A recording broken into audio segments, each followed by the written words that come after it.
și doctor în litere. Fratele meu este profesor de română, doctor în litere. Și niciunul dintre ei nu știe să explice foarte bine ce fac eu. Acum 27 ani, într-o sală de toamnă, am devenit super cunoscut și am făcut fericiți pe ai mei și cei din Comuna Petrova. Câștigasem categoric Robingo la TVR, o emisiune de televiziune care avea audiență de 90 și nu știu cât la sută. Și n-am știut cum să folosesc această oportunitate. Și asta mai ales pentru că n-am avut lângă mine oameni cu experiență care să mă ghideze și să mă încurajeze. M-am dus pe drumul predictibil în care am lăsat pe alții să-mi stabilească obiectivele și recompensele, care au fost destule pentru generația mea, dar puține pentru ceea ce cred că aș fi reușit prin colaborare și mentorat.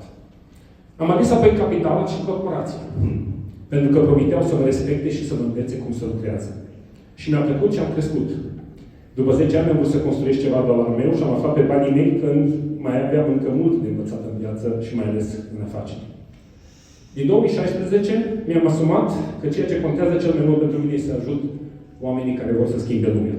Și un alt om mi-a dus în cale un cofondator care a zis că dacă eu fac una, el face alta și așa s-a creat Fresh Blood. Cofondatorul acela este și el în sală și a fost lângă mine pe scenă. Mircea, mulțumesc încă o dată.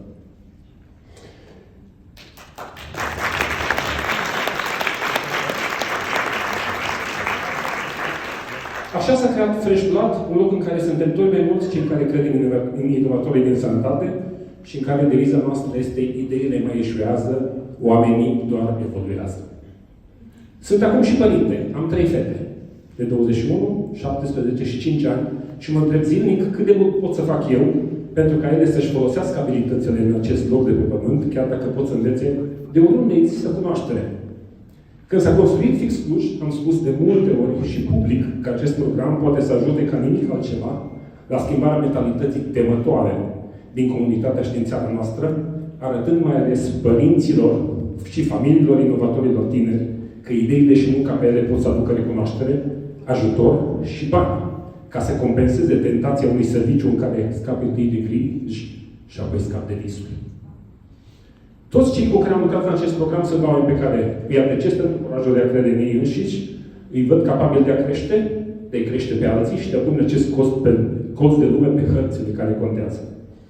Dragi susținători, e momentul să fim mai uniți și mai hotărâți, pentru că susținerea acestor tineri cere perseverență și colaborare.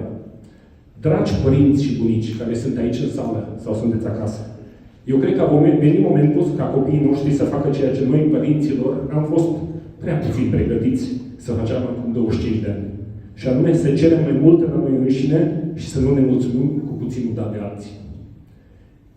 Dar la început, sprijinul sau reticența noastră contează enorm și vă invit să acceptăm o parte, ca parte din rolul de părinte și să înțelegem mai puțin și să credem mai mult în propunerile și proiectele copiilor noștri. Dragi inovatori, mă înclin în fața voastră, a celor care ați avut curajul să pășiți pe acest drum greu, dar foarte împlinitor, și vă invit, așa cum spunea Brâncuș, să urcați tot mai sus. Pe umerii noștri, ai părinților, pe cei susținătorilor acestui program, ca să vedeți cât mai departe și să contribuiți tot mai mult de aici, din Cluj-Napoca, Transilvania, România. Pentru că putem.